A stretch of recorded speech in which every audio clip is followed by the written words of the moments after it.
দার্জিলিং লোকসভা কেন্দ্র পাহাড় ও সমতল নিয়ে গঠিত এই লোকসভা কেন্দ্রে নির্বাচন অনুষ্ঠিত হবে 26 এপ্রিল। এই কেন্দ্রে প্রার্থী রয়েছেন 14 জন। স্বীকৃত রাজনৈতিক দলের সংখ্যা 3 এবং স্বীকৃত নয় এমন রাজনৈতিক দলের সংখ্যা 6। নির্দল প্রার্থী হিসেবে প্রতিদ্বন্দ্বিতা করছেন 5 জন। প্রার্থীদের ক্রম তালিকা 7A ফর্মের মাধ্যমে প্রকাশ করেছে নির্বাচন কমিশন।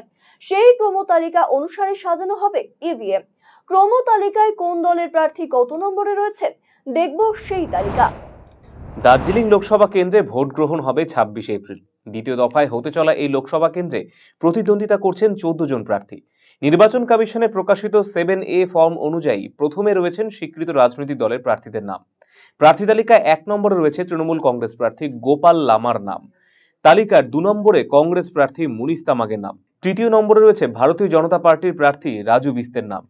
এরপর ক্রম তালিকায় রয়েছে স্বীকৃতি ছাড়া জাতীয় ও রাজনৈতিক দলের প্রার্থীদের নাম। অর্থাৎ ক্রম তালিকার 4 নম্বরে রয়েছে কিষাণ মজদুর সংঘর্ষ পার্টির প্রার্থী অতসী বিশ্বাস, 5 নম্বরে রয়েছে নর্থ বেঙ্গল পিপলস পার্টির কমরুল হক, 6 নম্বরে রয়েছে আম্বেদকর রাইট পার্টি অফ ইন্ডিয়ার প্রধান মার্ডি, 7 নম্বরে কামতাপুর পিপলস পার্টি ইউনাইটেডের প্রার্থী রয়েছেন বুধারু রায়। ক্রম তালিকার 8 নম্বরে রয়েছে এসইউসিআই প্রার্থী শাহরিয়ার আলম। 9 নম্বরে রয়েছে গোর্খা রাষ্ট্রীয় কংগ্রেস প্রার্থী সুবোধ পাকরিনের নাম। এরপর 10 থেকে 14 নম্বরে রয়েছে 5 নির্দল প্রার্থীর নাম। ফলে দার্জিলিং লোকসভা কেন্দ্রের প্রতিটি ভোট গ্রহণ কেন্দ্রে ব্যবহৃত হবে একটি করেই ইভিএম। 14 জন প্রার্থীর নামে থাকা বোতামের পাশাপাশি থাকবে একটি নোটার বোতামও।